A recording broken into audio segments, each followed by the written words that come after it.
여러분 주말 잘 견디셨습니까? 김명준의 뉴스파이터입니다. 오늘의 키워드는 정체입니다. 환갑을 앞둔 버스 기사가 버스 안에서 춤을 추는데 너무 잘 추십니다. 기사님의 정체를 알고 나니 고개가 끄덕여집니다. 또 며느리가 시아버지의 제사상에 올리려고 탐스러운 과일을 사왔는데 시어머니가 버럭합니다. 과일의 정체를 알고 나니 고개가 끄덕여집니다. 또 담배꽁초를 버리다 걸린 20대 남성. 경찰이 신분증 조회를 하려고 하자 맨발로 도망칩니다. 정체를 알고 나니 고개가 끄덕여집니다. 9월 8일 월요일 김명준의 뉴스파이터 60초 후에 달려보겠습니다.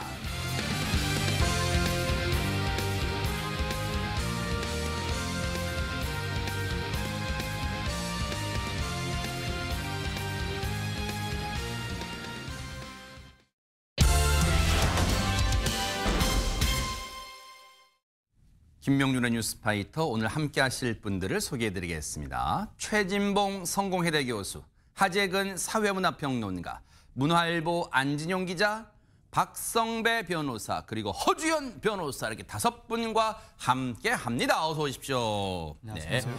9월 한 주가 후딱 정신없이 돌아가고 있고 지금 전 세계도 바삐 돌아가고 있는데요. 첫 번째 가볼 나라는 어딜까요? 허주연 변호사님.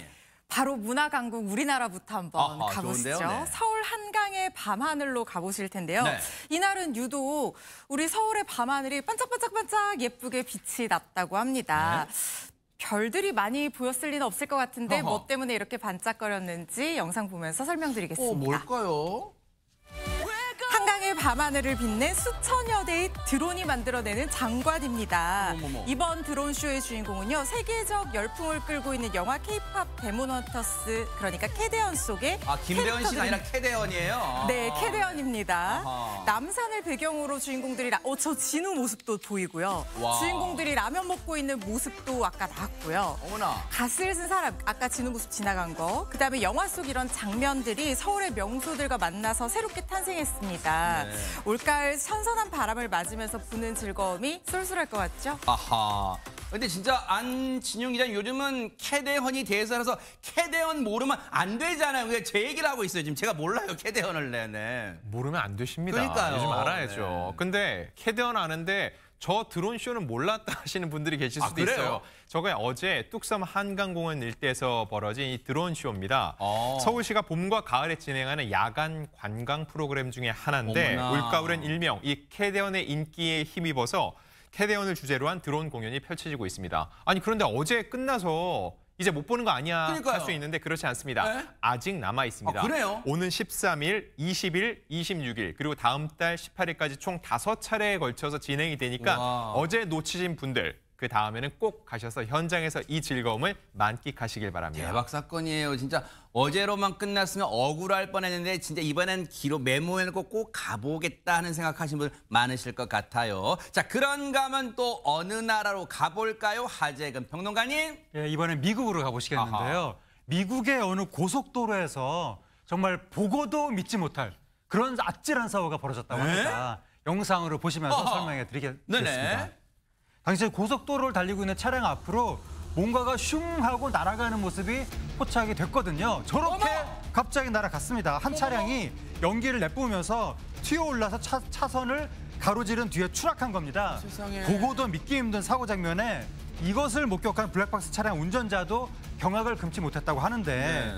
기적적으로 다른 차량과의 충돌은 없었지만 사고 차량 운전자가 괜찮을지 걱정되는 상황입니다. 아니 진짜 가끔 최재명 교수님 네. 또 미국 13년간 계셨으니까 네네. 할리우드 뭐 범죄 영화나 액션 영화 보면 진짜 자동차가 훅 날아서 뭐 멋지게 보이는 것도 있지만 근데 지금 저건 실제 상황이니까 네네. 진짜 운전자가 다른 차량과 부딪히지 않은 건 천만다행인데 차량 운전자가 걱정돼요 진짜. 그러니까요. 지금 저분이 몸이 안 좋은 상태에서 발작을 일으켜서 저런 일이 벌어진 아이고. 거거든요. 70세세요. 세상에. 70세 운전자가 고속도로 옆에 이제 보조 도로들이 있잖아요. 아하. 우리를 얘기하면 이제 고속도로 옆에 있는 뭐 뭐라 그래야 되죠? 그거를 우리가 뭐 옆으로 지나간다 쓰는 도로들 있잖아요. 네네. 그런 도로를 달리고 있었어요. 근데 아하. 저게 지금 날아간 그 밑에 있는 도로는 고속도로고요. 노ং 아일랜드에 있는 고속도로인데 네. 고속도로 옆에 있는 보조도로를 달리다가 미사일처럼 날라서 4차선을 넘어서 지금 반대편 쪽으로 착지한 장면이에요. 세상에. 그래서 저걸 보면서 많은 사람들이 놀라운 일이잖아요. 근데 둔덕을 타고 올라가서 날아올라서 4개 차선을 넘어서 지금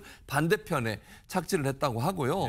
지금 현재 기적적으로 운전자는 가벼운 부상만 입었다고 합니다. 다행이라는 생각이 와, 들고요. 진짜, 네. 곧바로 병원에 이송돼 치료를 받고 현재 회복 중인 것으로 알려지고 있습니다. 하늘이 도왔어요. 왜냐하면 사람이 생과 사가 찰나의 한순간에 가른다 그러잖아요. 왜냐하면 저 상황에서 만약에 저 날아가던 차량이 그때 도로를 주행 중이던 진짜 상상하기 싫지만 큰 화물차나 트레일러, 그러니까 컨테이너 박스를 싣고 가는 그런 차와 부딪혔다면 상상도 하기 싫은 그런 상황이 펼쳐졌을 거예요. 정말 하늘이 도왔다 그런 생각이 듭니다. 자, 그런가 하면 이제 또 어느 나라로 가볼까요? 박성배 변호사님. 이번에는 스페인으로 가보겠습니다. 해안가에 가면 한순간도 방심해서는 안 되죠. 그런데 이 바다의 경고를 우습게 여겼다가 큰 코 다친 사람들이 있었습니다.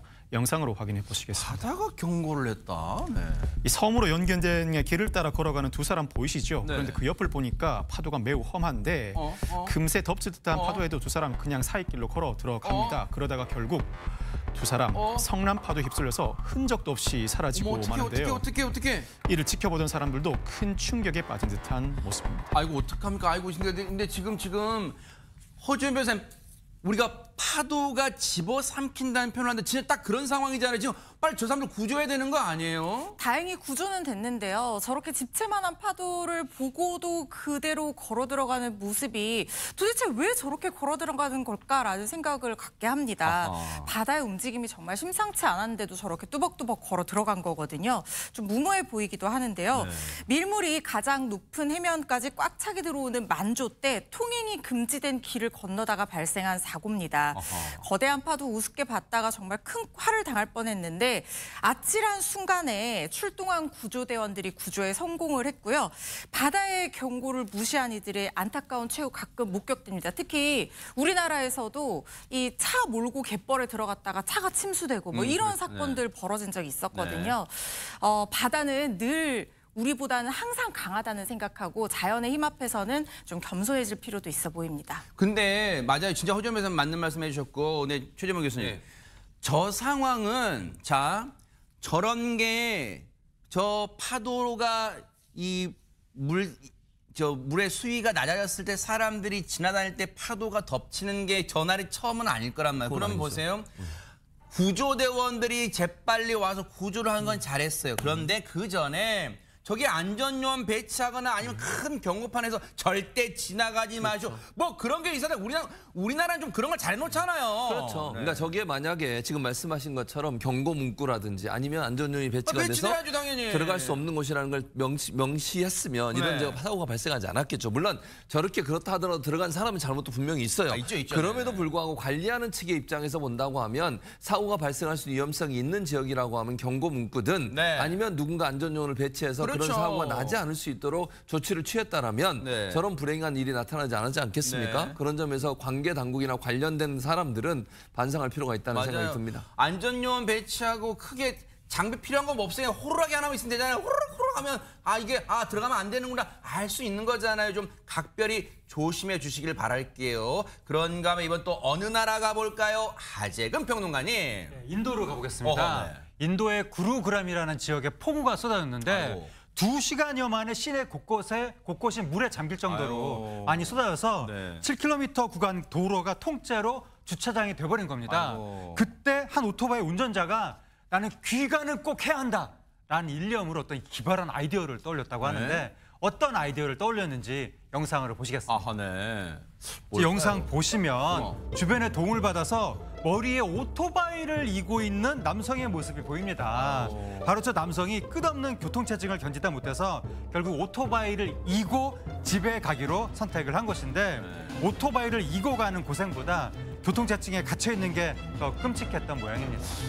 아니 근데 이제 저거에 허준 변호사님 사실 뭐 보고 웃을 수 있는 상황은 아닌 것 같아요. 왜냐하면 각자 나름대로 사정이 있으니까 급히 빨리 가봐야 되는 사정이 있을 수는 있으니까. 근데 어쨌든 저 상황 바람직하거나 권장할 만한 상황은 아닌 것 같은데 혹시 저게 본인은 어떻게든 오토바이를 메고 귀가를 서두르니까 빠져나갈 수는 있었겠지만 혹시 저건 법규를 위반하거나 한 건 아니에요?